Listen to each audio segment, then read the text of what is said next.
Hey friends, so I don't know about you, but I was really excited to see news about the camera on the new iPhone 11 Pro, so I wanted to take it out for a test drive. Drex here from DrexFactor.com, and this is going to be my video review of the iPhone 11 Pro from the perspective of a flow artist. Before we dive in, of course, I just want to give a big shout out to the friends of the channel. Big thanks to Dark Monk, Flow Toys, Pirateer Light Toys, LMF Props, Spinballs, and UltraPoi for helping to make videos on this channel possible.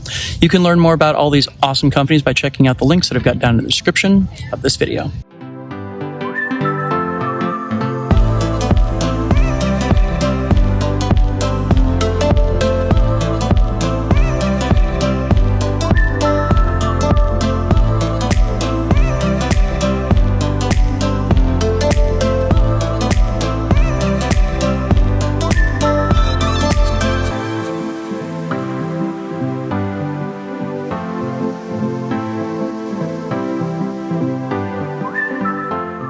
So I am at Quasar Festival right now, and I am here with the first new phone that I have bought in 4 years, the iPhone 11 Pro, which is what I'm using to record this right now. One of the reasons I bought it is because I've heard such good things about the camera, and I wanted to test it out both in terms of its stabilization as well as its low light settings. So Quasar seemed to be a great place to test all of that out. So I'm going to run around here and shoot a bunch of test footage with both my new iPhone 11 as well as my DSLR. It's a Sony A6500 with a Moza Air 2 stabilizer and everything, just to compare the footage and see both how well the stabilization works on the iPhone 11, as well as just how the two cameras compare in a bunch of different situations that a flow artist is likely to encounter.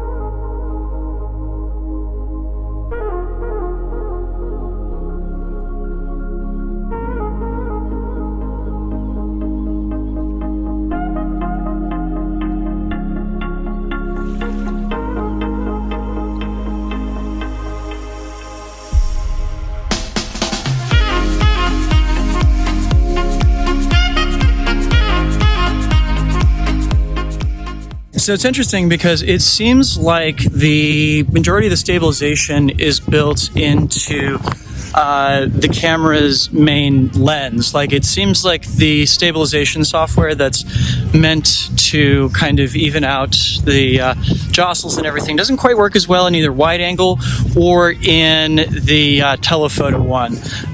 So I'm going to go ahead and pull this out later tonight to capture some fire and glow and everything, because one of those big selling points of the iPhone is that apparently these cameras are much better in low light situations. So I'm dying to see how they stack up to my DSLR, as well as how they actually stack up to the last iPhone I used, which is the 6S. Yeah? So let's check that out.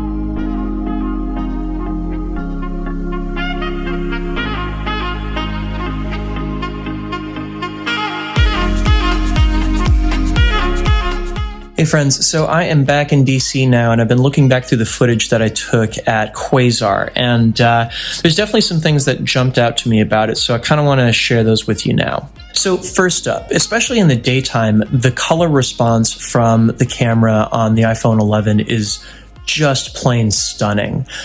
Being able to see this kind of color depth and color information being saved by the camera and everything, especially a camera so small, is really, really, really impressive. I have to say that without a doubt, the greatest kind of advancement that I've seen in this camera is just that level of color fidelity and detail and everything.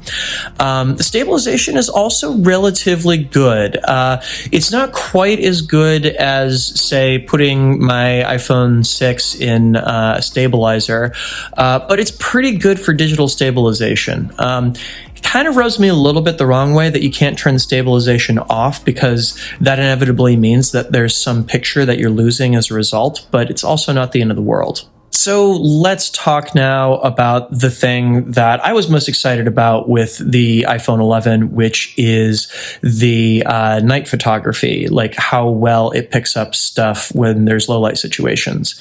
And the news here is actually not all good. I was really, really surprised to find that the way that it handles low light is basically that it does this like massive mid-range boost, but that it'll clip on the highs. So you're still getting a lot of color information, but those mids wind up being really, really muddy and kind of gross looking. And I tried this out shooting both fire as well as LED, and either which way, you get that weird foggy thing that happens right around light sources and everything, which isn't something that I picked up with the DSLR. So I'm pretty sure that it's an artifact of just like having that small sensor to work with. Also, I noticed that the stabilization works a lot better on the 1x lens than it does on either the 2x or the 0.5x, which is really interesting to me because I figured that the wide-angle lens would also have a lot of stabilization added to it digitally.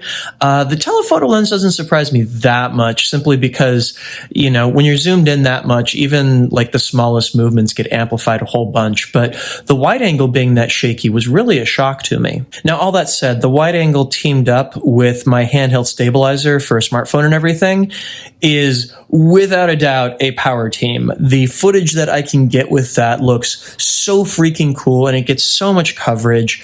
This, without a doubt, is probably my favorite thing that I can do with this new iPhone. So let me give you some side-to-side comparisons so you can see how the footage looks with the camera on the iPhone 11 Pro versus my old iPhone 6s, as well as my DSLR.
Cool. So that about sums it up.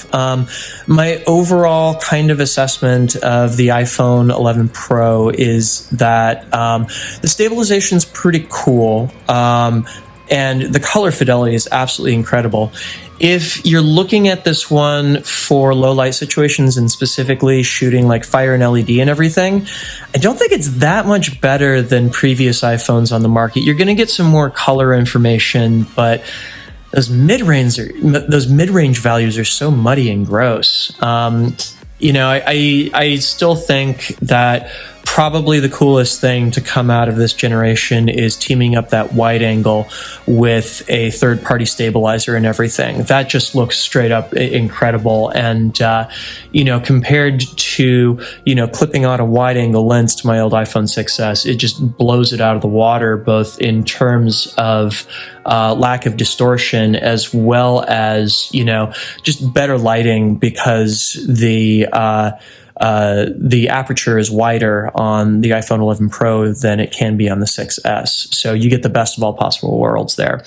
If you were waiting to look at the iPhone 11 Pro for low light situations, i.e. shooting fire or LED, I don't know if it's worth the upgrade if you've already got something that you like. But yeah, the stabilization's cool and the daylight shooting is just phenomenal. So yeah, those are my thoughts. Do you have the iPhone 11 or 11 Pro? What are your thoughts on the camera? I'd love to see them down in the comments. And what is your favorite smartphone for taking flow arts footage? Now, if you dug this video and you'd like to see more like it in the future, pretty please hit that subscribe button as well as the notification bell so that you get to see my videos exactly when they get uploaded. And finally, a massive thank you to my awesome supporters on Patreon because they are the reason that this video and all the videos on my channel exist. And if you would like to sign up to support the work that I do, please head on over to patreon.com/DrexFactorPoi and sign up. You get early access to all my content, as well as a vote in what content I pursue and a host of other great extras. So it's definitely good value. Go check that out, and thank you in advance.